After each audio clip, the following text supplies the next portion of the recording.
Malaysia kalah 6-0 pada Indonesia. Apa Malaysia kalah ni, guys. Kita dah kena tipu. Ini Kalah kepada bukan Indonesia, game Malaysia. persahabatan. Harimau Melaya memulakan permainan dengan perlahan dan nampak tak. Oke guys, ini perlawanan futsal ya. Malaysia kalah kepada Indonesia 6-0. Rupanya Indonesia ini futsalnya pun sangat hebat ya. Selesa.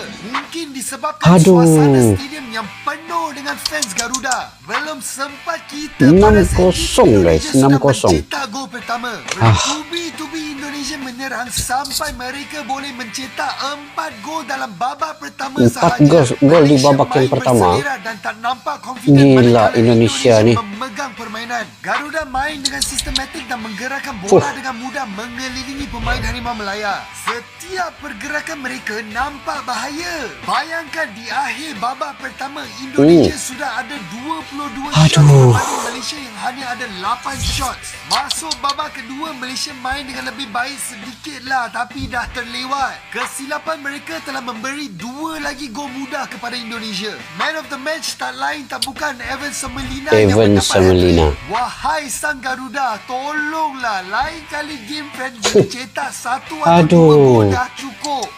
Apa ni? Malaysia kalah 6-0 dengan Indonesia. Baru-baru ni Malaysia lawan dengan Indonesia. Friendly futsal. So dalam perlawanan Friendly itu, futsal lah. 6-0 guys. Indonesia. Waktu aku tengok game ni, Indonesia punya player, diorang punya performance lain macam lah. Kalau tengok player-player Malaysia, mungkin diorang lemah sikit sebab stamina player-player Indonesia jauh lebih bagus. Kalau kita tengok player Malaysia pun, mereka bagi saingan, tetapi mungkin player Indonesia, diorang punya performance dan juga taktikal lebih bagus daripada Malaysia. Kalau sebut pasal Indonesia dekat futsal, mereka bukan calang-calang, mereka agak bagus juga. Kalau korang tengok world ranking, mereka 24 tempat nombor 24 ranking Indonesia, tempat nombor 28. Walaupun ini adalah game friendly, tahniah kepada dua-dua pasukan lah sebab mereka dah cuba sedaya upaya. Aduh guys, aduh. Mungkin pada masa yang akan datang Malaysia boleh improve dari segi performance dan juga diorang punya tactical, and mungkin boleh kalahkan Indonesia pada masa yang akan datang. Oke guys, ini terkait dengan futsal ya. Rupanya futsal ini Indonesia ranking yang ke-24, Malaysia di ranking yang ke-29 kan tadi itu. Dan ini adalah perlawanan friendly, tetapi walaupun dia perlawanan friendly, tetapi ini sebenarnya adalah pentas yang cukup baik untuk melihat bagaimana konsisten dan peningkatan setiap tim itu. Jadi kalau kita nampak sini, Indonesia bukan saja sepak bola di lapangan, di bola padang kan, tetapi ini futsal guys. Indonesia juga meningkat dengan begitu baik sekali mendadak. 6-0 ini bukan angka yang kecil ya. 6-0 ini angka yang sangat besar ya. Aduh, Malaysia perlu berubah. Malaysia perlu berubah dari semua peringkat, dari semua segi, dari semua sudut, dari semua apapun terkait dengan sepak bola ini. Sama ada daripada seniornya, kelompok umurnya, futsalnya, dan wanitanya ataupun putrinya, itu semua perlu ada perubahan lah untuk Malaysia kalau ingin dapat bersaing dengan tim-tim di ASEAN ini. Sebab Indonesia sekarang ini sudah punya peningkatan yang sangat jauh guys. Kalau Malaysia tidak melakukan sesuatu, maka Malaysia akan ketinggalan jauh. Bagaimana Bapak Erick Thohir membentuk tim Indonesia ini dari segi sepak bola di kelompok umur 11 full team dan juga ataupun futsal nih, itu memang ada perubahan yang sangat drastik ya kalau kita lihat. Dan baru-baru ini juga Malaysia lawan friendly dengan New Zealand juga kalah telak Malaysia guys. Kita lihat dia punya video ini. Malaysia dimalukan New Zealand sampai 4-0. Sampai 4-0 guys. Nggak tahu apa mau jadi nih. Okey, jomlah kita review sikit game ni. Sebelum tu korang yang minat konten-konten bola sepak, tekan dulu butang follow. Dekat first half sebenarnya skor berakhir dengan 0-0. Jadi korang yang tak tengok tu mungkin tertanya, first half main cantik ke? First half main okey ke?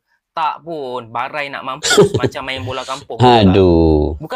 First half tu bukan bola sepak. First half tu hanyalah bertahan. Bertahan, dapat bola, bawa 2-3 saat, hilang bola, bertahan balik. Lepas tu bola lambung, chemistry tak ada. First half tu memang banyak gila kita kena serang. Macam mana Malaysia ni? Somehow, ia still habis dengan 0-0. Untuk first half, mungkin kredit harus diberikan kepada Shihan Azmi. Kau tengoklah dia punya total shot bukan main banyak New kan. Zealand Tapi 33 Shihan total shot. walaupun banyak buat save, tapi dia juga yang banyak buang bola. Kau bayangkan, keeper buang bola. Bola tak sampai kat player. Padahal tak adalah jauh sangat player tu. Buang bola ke out. Apa ke benda lah. Secara jujurnya first half, aku langsung tak nampak gameplay. Aku langsung tak nampak idea. Jadi aku ingatkan ada beberapa pertukaran ke apa ke kan untuk improve dekat second half. Tengok second half pun teruk juga. Teruk juga ya second half. Aku rasa Pau Marti bukanlah orangnya. Okay, sebab Arif Aiman kalau ikut player memang semua player teruk lah. Sejujurnya semua player teruk. Arif Aiman sendiri pun teruk. Dan Arif Aiman sendiri tidak dibantu oleh player-player yang lain.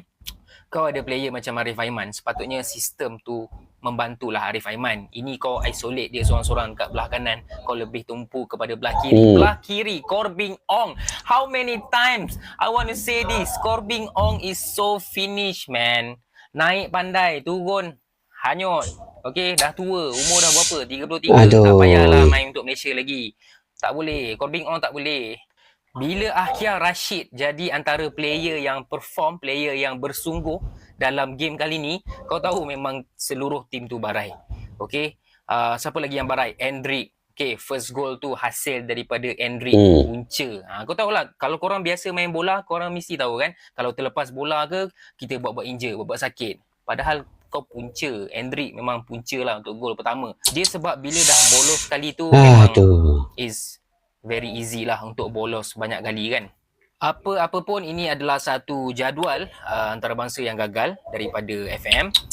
Turun lagi lah ranking Malaysia lepas ni. Game, satu lawan Club, satu lagi lawan New Zealand. Seminggu player-player Malaysia ni kat New Zealand, tak tahulah kenapa lama sangat sampai seminggu. Mungkin nak menyesuaikan diri dengan cuaca. Dah menyesuaikan diri pun 4-0 juga.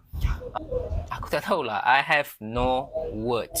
Okay, dan contohlah, aku tahu video ni mesti akan berjuta view punya. Kau tengoklah, aku jamin video ni akan berjuta view. Jadi kalaulah contohnya video ini ditonton oleh TMJ, tuanku, please take over this national team as soon as possible. We Malaysian have had enough. TMJ saya yang boleh selamatkan management bola sepak Malaysia ni. Itu saja. Aduh, Malaysia kalah game ini lagi. Kali ini giliran New Zealand pula untuk mengayamkan kita. Aduh, mengayamkan Malaysia, guys. Padahal kalau game persahabatan macam sedih juga. skor 1 cukup lah. Apa benda ni Sepanjang game New Zealand lawan Harimau Melaya cuma satu tema. Mereka menyerang, kita defend. Itu untuk abang paling rugi pasal bukan selalu kita boleh main dengan tim yang kuat. Sekurang-kurangnya kita kena ambil kesempatan ini untuk berani cuba taktikal yang berbeza. Macam mana lagi? lagi? Lain yang mempengaruhi permainan kita, terutamanya di separuh masa pertama. Kalau korang perasan, pemain-pemain kita asyik tergelincir dan hilang kawalan bola. Tak tahulah pasal hujan ke atau mungkin bukan padang rumput lembu. Tapi pemain kita gagal buat benda basic dengan baik. Tackle tak kemas, passing tak tajam dan awareness kurang di mana banyak ruang diberi kepada pemain New Zealand untuk menyerang dan menjaringkan gol. Mungkin lepas ini Pau Marti boleh belajar cara New Zealand mengatur serangan. Sangat sistematik. Pau Marti tidak sesuai. Serangan Harimau Melaya yang satu dimensi, masuk kawasan luas dan cross dalam kotak penalti. Padahal pemain New Zealand semua tinggi-tinggi. Macam mana nak skor? Korang setuju dengan abang tak? Komen kat sini.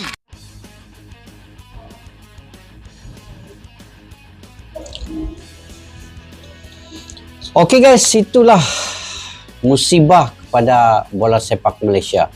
Tim futsal kalah kepada Indonesia 6-0.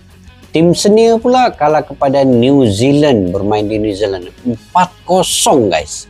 Kalau kalah itu tadi 1-0, mungkin kita boleh terima ataupun sama seri 2-1 atau 3-1. Ini langsung Malaysia ni tidak melawan langsung.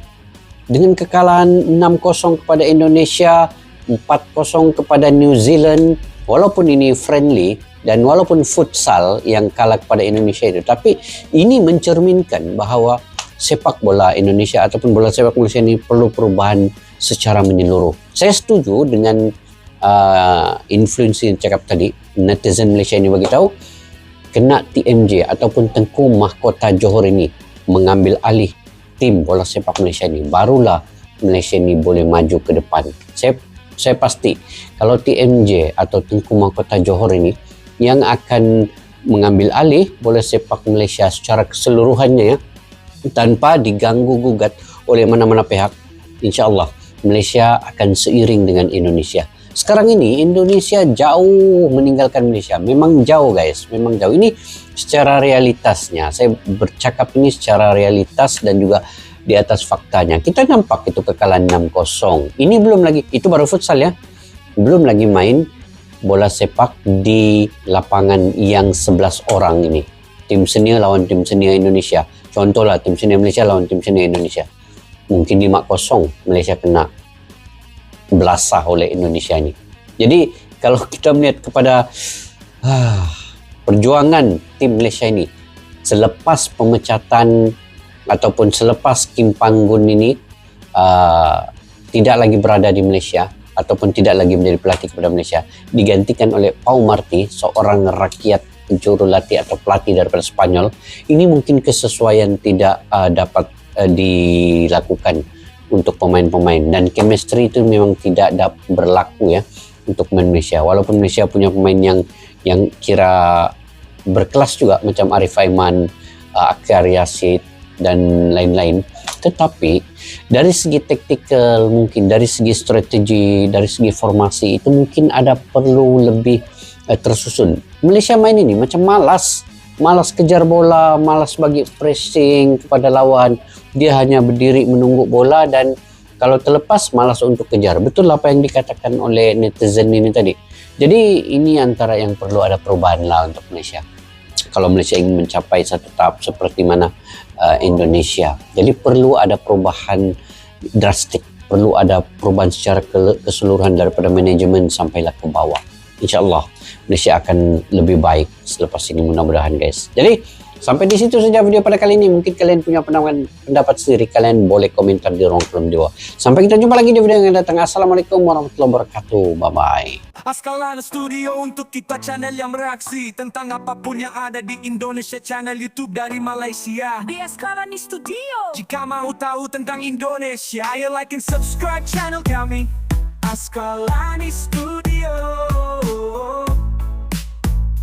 Askalani Studio.